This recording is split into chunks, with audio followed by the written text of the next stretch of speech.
Welcome, comrades. I am here to help you on your journey to become a Russian spy. The most important lesson to learn to be a good Russian spy is to remember this. In America,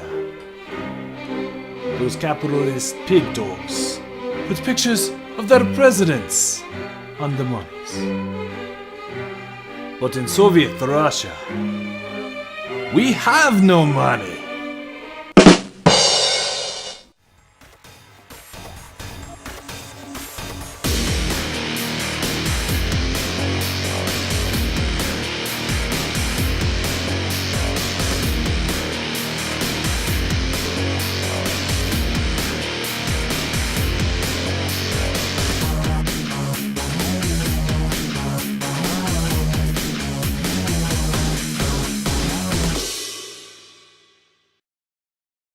Hey everybody, Sexy Matt the Pharaoh Wizard here. So a movie that kind of caught my eye and I thought the trailer looked really interesting was Red Sparrow. And it is out, and it's time to review it. So let's talk about Red Sparrow. So Red Sparrow is brought to us by director Francis Lawrence, who is a very prolific music video director, and he also directed 3 of the 4 Hunger Games movies. So he's used to working with JLaw a bit. So the plot of Red Sparrow is a former dancer, a Dominica, is injured and gets pulled into this world of the Sparrows. And the Sparrows are an offshoot of Russian spies that use their effeminate wilds to seduce and get information. And that's pretty much it. So let's talk about the characters. So, of course, we have our big marquee name, Katniss herself, Jennifer Lawrence, or JLaw, playing Dominica. And, yes, her Russian accent is really bad. Probably better than mine, maybe. But it's pretty bad, and it comes and goes. Like, it's not very consistent. I think that's the worst part. But she is pretty good. She handles the action scenes really well. It's not her best work. It's not Silver Linings Playbook, but she does alright. She does an okay job. So we have Joel Edgerton playing Nate Nash, and if that name sounds stupid, it's because it is. And he is a CIA agent who tries to work with Dominica and kind of gets pulled into this craziness of the Sparrows. He's pretty good for what he was given. I think he tried to do what he could. He's kind of like this all-American, America first, and we're doing the good job kind of guy. Maybe he cares too much about his contacts, and he cares too much about this job. That's kind of his character. It comes across. He does okay. It's all right. Yeah. Then we got, I guess we can consider our main antagonist, Vanya Ongrove, who is Dominica's uncle, and he's played by Matthias Solzhenitsyn. Solzhenitsyn? I don't know, it's long. It's weird. Here.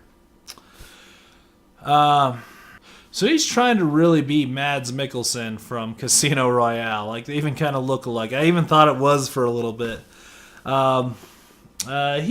He can be pretty intimidating, and it's kind of interesting, why would an uncle bring his niece into this, world of the Sparrows, and, what's he getting at, and he's, very evil, and he's a bad man, all that fun stuff.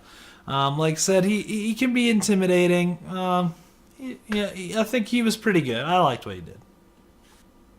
So we have Scar himself, Jeremy Irons, in this, playing General Korvanichi, which, first of all, I didn't know he was in this, so it was kind of a nice surprise, maybe, because he has an awful Russian accent, like worse than mine. Seriously, he is terrible at a Russian accent, and I don't know what's going on with Jeremy Irons the last few years, but he is picked some really terrible movies. Like, I loved him in Die Hard with a Vengeance and, of course, Lion King. But, I mean, I think he's terrible as Alfred in the DC movies.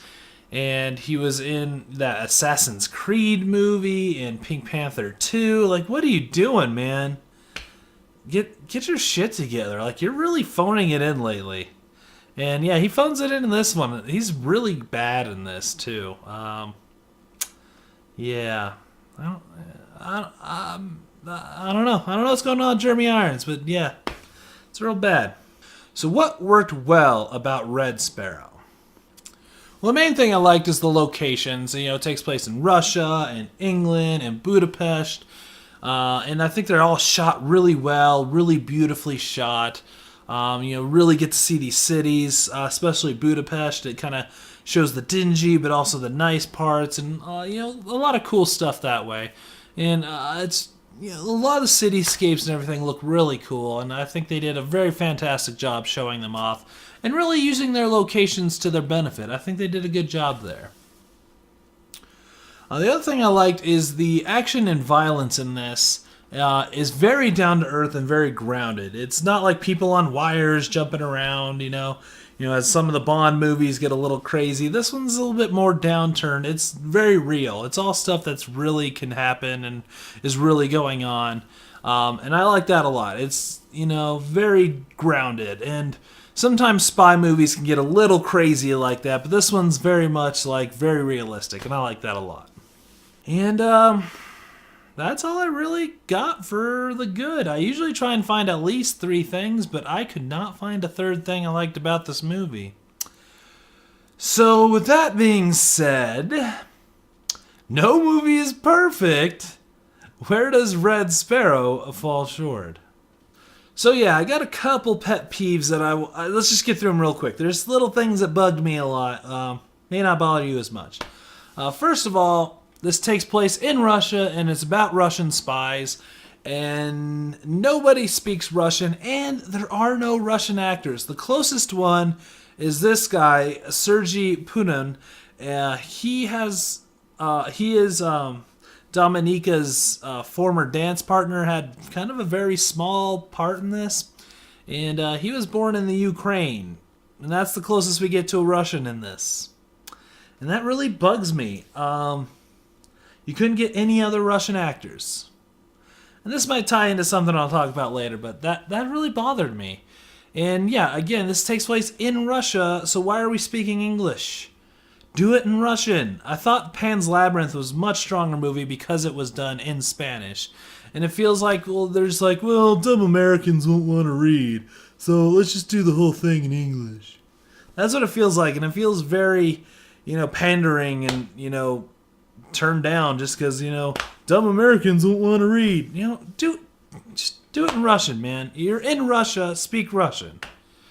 That bugged me. And the other part, it really bugged me. Maybe not bugged people as much, but man, it really bugged me. Is there's this whole plot with, these discs that have some sort of satellite information. It doesn't fucking matter. The problem is, they are literal floppy disks that they're on. Like the 3.5-inch floppy disks. Like the icon to save that people don't know what it means anymore. That's what they're on. And people have smartphones. This is in today's time. This isn't set in the past. This is right now. And they're using fucking floppy drives? Who would even have anything that you could read that on? And it's this stack of 5 floppy drives that are getting all around. It's you couldn't use a fucking thumb drive? Oh, it really bugs me. That just really bothered me. I try and let movies go that, I know I'm more technical than most people, so when a movie doesn't know how to computer, I try and give them, a little bit of leeway, but this is really bad. Really, really bad. When they pull that out, I'm you fucking kidding me? Floppy drives. And they're encrypted. I don't think you can even encrypt those because they don't have the space to hold encryption. Why is it floppy drives? Oh, this really bugs me. Why is it floppy drives? Oh man, sorry. This just really, really bothered me that they used fucking floppy drives, and not just like once. Like this is throughout like the second half of the movie. There's these floppy drives. Just the fuck, man. What the fuck? So those are just my pet peeves. Maybe it's other things people can get around, but yeah. So how does this work as a spy movie and a movie in general? Well, in a good spy movie, it's like assembling a puzzle that you don't know the picture. Like it's kind of bits and pieces, and then at the end you have the whole picture, and you're like, whoa. And in a really good spy movie, you have a reason why you're assembling this puzzle. It's not just out of boredom, there's a reason that you're assembling this puzzle. This doesn't give you a reason. It's just sort of there. And the best spy movie of all time, in my opinion, is Spy Game. And in that one, it's a real simple reason, but that's the point, is you start something small to start this puzzle, and it builds into this big picture. You know, in Spy Game, it was just an American agent got arrested in a country he wasn't supposed to be in. Why was he there? And it kind of ballooned in this whole picture and was a really solid, awesome movie. Again, the best spy movie. This one doesn't really do that. It's not really spoilery because it happens right at the beginning, but the closest they have is there is a Russian informant that has been compromised. And that's it. Which, that could sort of work, but they pretty much say right at the beginning, the CIA is just ready to burn that guy. You know, we don't need him anymore, so we don't need him. And so it's kind of just like, well, okay. And it felt like they had to like construct a reason to get people wanting to get this informant back, and it just didn't work. So I had no reason to assemble the puzzle. It's just like, well, I guess we're here for 2 hours. And that's what the pace of this movie felt like too, or we're just meandering. You paid your ticket. We got to kill 2 hours, guys. So let's just get through this. The music in the movie wants it to feel intense, but it's just not very intense. You're just like, well, we're gonna get through this. And it's more of the problem of that too is just there's no stakes in this. Another great spy movie is Atomic Blonde, and Charlize Theron's character is working for MI6, is part of MI6. Like, she is MI6. So when she turns at the end, spoiler for Atomic Blonde, you're like, holy shit, what just happened? What? Whoa. And this one, they kind of play with Jennifer Lawrence's character maybe turning or not turning, but she never shows a strong connection to either side, the Russian or the American. She's just sort of there. So it makes her character really feel more like she's just waiting it out to see who comes up on top, and that's who I'm going to side with. And that's not a strong character you want to get behind. And it again makes it have no stakes. Like, so what if she's caught with the Americans? Well, she'll just say I was working for the Russians, and vice versa. Like, it just doesn't work, and it just gives it no stakes and no interest. It's really makes a meandering movie because of that. So I'm trying to figure out the point of this movie. Like, why are we watching this movie? What's it got to say? What I came up with is this is the most blatant anti-Russian propaganda since Rocky IV. And where Rocky IV is goofy and on how over the top it is, this one's just kind of sad that we're just very blatant, obvious Russian propaganda, anti-Russian propaganda. Like, Russians so bad, look what they're doing, look what they'll do, they'll torture you. We would never do that in America. And yeah, no, that's not gonna work. I mean, maybe in 20 years this movie will look goofy and we can like it again because it'll be funny, but right now it's just really terrible, obvious anti-Russian propaganda. Like, just trying to use scare tactics to everyone hate Russia because look how bad Russia is. And yeah, I'm sorry. I'm not going to buy into your propaganda. I can't, Russia has its problems. We also have our problems. There's people just trying to live in Russia. It's not just these terrible communist people or the downtrodden people that want to leave. There's people that are just living their lives. Just let them live their lives. Like, I just can't believe every single person in Russia is terrible, and this movie isn't going to make me believe that. Sorry, jump off my soapbox on that for a minute, but yeah, this is really bad and obvious anti-Russian propaganda, and I don't care for it. I don't. Do we need anti-Russia propaganda in our movies? Is this, do we need to start worrying about who's a communist again? Jesus Christ, it's so fucking, it just feels old-fashioned, like the level of, anti-Russia in this, and it's real dumb. So the other reason to see this, and I'm sorry, but they made it very obvious that it's the point of this too, is naked Jennifer Lawrence. And I don't know if you remember, but I remember back in the 90s and early 2000s, it was a thing that, like, when an actress wants to shock people or decide she's going to be sexy now, she does a movie where she's going to be topless. Like Demi Moore in Striptease, or on the lesser bout, Sarah Michelle Gellar in Cruel Intentions. She didn't get topless, but now she's going to be sexy, and I'm going to make out with a girl. And this is like Jennifer Lawrence's version of that. There's just multiple problems with that. I mean, one, we just don't do that anymore because it's pointless. If I wanted to, let's be honest, there are websites out there. If I want to see the scenes of just Jennifer Lawrence naked, I'll see that. In the 90s, if you wanted to go see Demi Moore naked, you had to go see Striptease. You had to go pay the money, go see Striptease. We don't have to do that anymore, so why would you do this? 2, it's very pandering to both the actress and the audience to be like, you're here for naked Jennifer Lawrence, so here's naked Jennifer Lawrence. And yeah, it feels pandering. It's just, well, we couldn't think of a good movie, so here's a famous actress naked. You've all wanted to see her naked, so there you go. And 3, let's just, we're adults here. Let's all just know she saw, her phone was hacked. So anyone that already wanted to see Jennifer Lawrence naked has seen Jennifer Lawrence naked. So what's the point in this? And yeah, maybe you're like, well, it's part of the movie and it's, her character.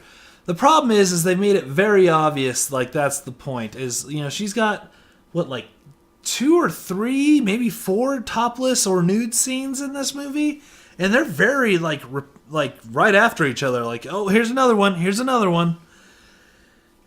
And, you know what? I want a spy movie. I'm sorry, I'm not here for titties. I want a spy movie.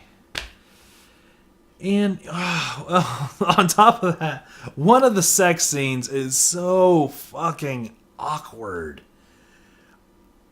It's just, it's real bad. So they couldn't even get that part right. But yeah, it's just, that's such an old idea of like, well, throw in a naked actress. And yeah, there's rape scenes in it too, and I don't know if that's supposed to be sexy. It's just, I don't know, man. I don't know. And I'm not going to do any spoilers. Let's just wrap it up. I'm tired of talking about this movie. So in the end, Red Sparrow is boring and it's bad. The pace is meandering. There's too much spy stuff for it to be a sexual thriller to, overcome all the naked Jennifer Lawrence, and all the sex stuff is either really awkward sex scenes or rape scenes or just her being topless for no reason. So it doesn't even work as a sexual thriller. It doesn't work as a spy movie. And it's too blatant of propaganda to work as a propaganda movie. So it just doesn't work. So yeah, in the end, I'm going to have to rate this my lowest rating. Don't bother seeing it. There's no point in this movie. I guess if you really want to see Jennifer Lawrence naked and you don't want to surf the internet, that's a reason to see this. But yeah, everyone's Russian accent's terrible. It just makes you want to hate Russia, and it's got some naked scenes. That's about it. That sums up this movie. It's not a good spy movie. It's just not good at all.